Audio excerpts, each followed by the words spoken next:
제가 매우 추천드리는 시술 중에 하나입니다. 아파요? 안 아프겠니?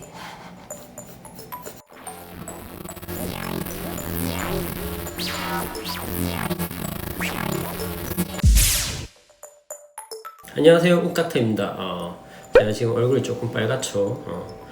마취연고를 오늘 스킨보톡스에 대해 알려드리려고 스킨보톡스를 오늘 제 얼굴에 시술을 할 건데, 그래서 1시간 전에 와서 마취연고를 발랐고, 마취연고 바르시면 마취연고의 가장 큰 마취연고 바르시고도 알러지 있으신 분이 있죠. 보통 홍조나 아니면 피부가 이제 많이 따가우시거나. 저도 마취연고를 방금 닦았는데 조금 얼굴 빨간 것 같습니다. 예전에는 너무나도 많은 미용 시술이 있는데, 예전에는 성형외과는 성형수술, 피부과는 주로 레이저 시술 이런 걸로 미용적인 시술을 했다면, 최근에는 성형수술을 하는 것에 부담감을 느끼고 그 전에 관리를 받는 것을 중요하게 생각하는 게 트렌드라고 생각합니다. 가능한 노화를 늦추는 것이 중요한 거죠. 질병을 치료하는 것보다 예방의 중요성이 대두되는 것처럼, 노화도 질병으로 점점 접근하기 시작하면서 안면의 노화를 성형수술로 치료하기 전에 예방하는 것에 대해서 점점 더 중요시 되어가고 있고요. 그런 트렌드에 따라서 많은 항노화 시술이 알려지고 행해지고 있고, 그래서 꾸준히 관리받으시는 분도 많죠. 하지만 막상 많은 돈을 주고도 효과는 없어서 후회하거나 만족도가 낮은 경우도 많습니다. 제가 많은 영상에서 소개드렸지만 확실한 효과와 가성비 면에서는 보톡스를 따라올 만한 시술은 없다고 생각하는데요. 많은 분들이 사실 표정의 부자연스러움이나 인위적인 얼굴 등으로 보톡스의 거부감을 느끼시는 경우도 많지만, 개개인에 따라서 적절한 용량을 사용함으로써 그런 부분을 개선할 수도 있고, 그 다음에 꾸준히 주기적인 시술을 함으로써 노화를 최대한 늦출 수 있는 시술이라고 생각합니다. 제가 이전 영상에서 추천드렸던 이마, 미간, 눈가, 보톡스 이외에도 추천드리는 보톡스의 시술 중에 하나는 스킨 보톡스인데요. 우리 얼굴 중에서 이제 우리 안면을 보통 3개로 나눠요. 상안면부, 중안면부, 하안면부. 근데 상안면부에 해당하는 이마, 미간, 눈가 같은 경우에는 근육 보톡스가 좋은 효과를 나타냅니다. 하지만 중안면부나 하안면부에 같은 경우에는 직접적인 근육을 마비로 주름 개선을 할 경우에 한쪽 입꼬리가 처진다든지 한쪽 입꼬리가 올라가다든지, 이런 안면부의 심한 비대칭과 그 다음 입가 주변 근육 보톡스의 경우 음식을 먹을 때 음식물이 샌다거나 입 주변 움직임이 부자연스러워져서 환자분들이 만족도가 떨어지시고 불편하신 경우가 많습니다. 따라서 중안면부나 하안면부, 그 다음에 목 같은 경우에는 스킨 보톡스를 추천드리는데요. 스킨 보톡스의 경우에는 잔주름 개선뿐만 아니라 윤곽 개선, 모공 개선, 그 다음에 피부 탄력 등의 효과를 부가적으로 볼 수 있기 때문에 제가 매우 추천드리는 시술 중에 하나입니다. 저는 개인적으로 스킨 보톡스 시 스킨 부스터를 함께 시술하는 걸 추천드리는데요. 그 이유는 첫 번째는 스킨 보톡스의 경우 모공을 개선시키고 피지 분비를 줄여주지만, 하지만 피지 분비가 줄게 되면 이제 얼굴의 건조함은 좀 더 증가될 수 있겠죠. 따라서 히알루론산이 포함된 물광 주사 등의 스킨 부스터를 섞어서 건조함을 함께 개선시키는 것이 좋다고 생각되고요. 두 번째는 스킨 보톡스의 경우에는 한 부분에 과한 용량이 들어갈 시 근육의 마비를 유발할 수 있기 때문에 근육 보톡스보다 좀 더 희석해서 사용하게 되는데요. 그럼 거의 주사가 물에 가깝기 때문에 주사를 할 때 많은 양이 주사 시술 과정에서 새는 경우가 많습니다.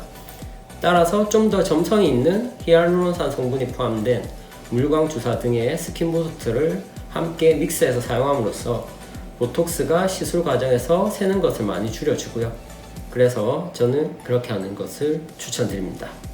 제가 엄살이 좀 심한 편이라서 충분히 두껍게 바르고 1시간 정도 발랐는데 얼굴이 너무 얼얼해서 말이 좀 잘 안 되는 것 같습니다. 우선 일반적인 스킨 보톡스의 경우에는 인슐린 실린지, 인슐린 주사기를 사용하는 경우가 많은데, 바늘의 경우에는 저희가 찌르다 보면 바늘이 몇 번 찌르면 바늘 끝이 무뎌지면서 통증이 더 심하게 돼요. 그래서 좀 더 비싸지만 저는 좀 더 좋은 34게이지 니들을 이용해서 1cc 주사기에 꽂아서 시술하고 있습니다. 그럼 이제 마취연고를 지금 1시간 정도 발랐고요. 시술을 하느라고 아침 일찍 와서 마취연고를 발랐습니다. 이제 마취연고를 닦고 시술을 시작하도록 하겠습니다. 마취형도 금방 닦고 올게요. 그럼 이제 마취형도 닦았기 때문에 시술 시작하도록 하겠습니다. 윤곽 라인을 위해서 턱 윤곽 라인으로 시술을 해주고요.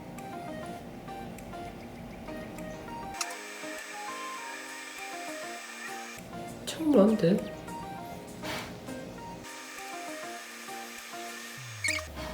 네, 그 다음에 눈 밑주름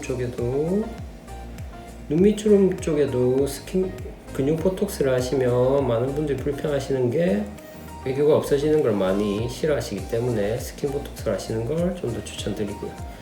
그 다음에 악광대 쪽에는 이제 보통 대부분 이제 모공이 조금 많이 넓어지시는 부위이기 때문에 이쪽을 꼼꼼히 하시면 되는데, 악광대 쪽 같은 경우는 피부가 이제 두껍기 때문에 많이 아프네요. 예. 왜 이거 맞으면 예. 뭐 블랙헤드 이런 게 작아져요?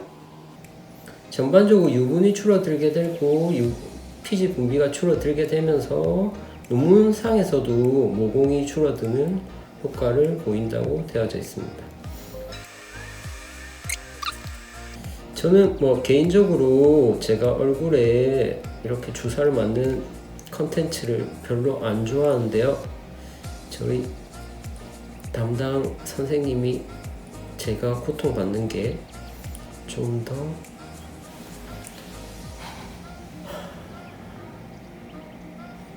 구독자분들의 반응이 좋다고 하셔서 이런 컨텐츠를 진행하게 됐습니다. 그래서 뭐 저도 평소에는 별로 관리를 안 하는 편이라서 보통 이마, 미간, 눈가 보톡스 정도만 하고요. 그 다음에 스킨 보톡스 같은 경우는 사실 오늘 처음 해보고 있습니다. 근데 뭐 생각보다는 참을만 한 것 같아서 이제 주기적으로 하려고 마음을 먹고 있습니다. 아니, 보톡스가 아파요? 이게 아파요? 보톡스가 사실 한 방 한 방은 더 아픈데요. 근육 보톡스가 한 방 한 방은 더 아픈데 워낙 주사를 많이 놔야 되니까 예. 이제 반 정도 했는데요. 우선 개인적으로는 요즘 뭐 모든 성형 수술이 그렇지만 이제 노화가 많이 진행되고 피부가 많이 처지시고 하셔서 그 다음에 수술로 단순히 진행하시면 만족도가 많이 떨어지시고요. 예를 들어서 눈 수술 같은 경우도 20, 30대야 누구나 이쁜 눈이 나오지만 이제 중년분들의 경우는 이제 예전처럼 이제 피부가 많이 늘어나시고 하기 때문에 20, 30대처럼 이쁜 쌍꺼풀을 만들기가 쉽지가 않습니다.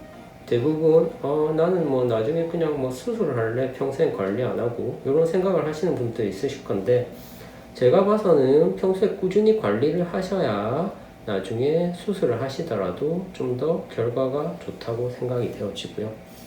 그래서 뭐 저도 예전에는 뭐 수술에만 관심이 있고 이런 항노화 시술에 별로 관심이 없었는데, 최근 들어서는 이런 꾸준한 시술을 관리하시는 것도 수술로 개선하는 것 못지않게 중요하다고 생각을 합니다.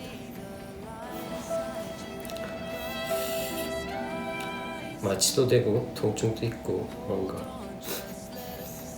현타도 약간 오고 웃는 게 아니에요. 우선 뭐 지금 시술이 끝났고요. 뭐 보시면 알겠지만 멍은 사실 거의 들지 않습니다. 뭐 바늘도 얇고, 그 다음에 이제 제대로 시술을 하게 되면 이제 진피혈관층이 있는 곳보다 조금 얕은 층에 보톡스가 들어가기 때문에 이제 크게 멍이나 이런 거는 거의 들지 않고요. 이제 이렇게 보통 이제 엠보라고도 하고 뭐 의학적 용어로 휠이라고 하는데, 이제 이런 휠이랑 엠보가 이제 생기는데 보통 하루 정도면 가라앉고요. 요즘은 뭐 마스크를 끼기 때문에 중안면부나 하안면부는 대부분 마스크로 가르시기 때문에 당일 시술하셔도 큰 문제는 없습니다. 예. 오늘 제 얼굴도 참 고생을 많이 한 것 같고요. 이제 다음에는 좀 더 좋은 영상으로 찾아뵙도록 하겠습니다. 감사합니다.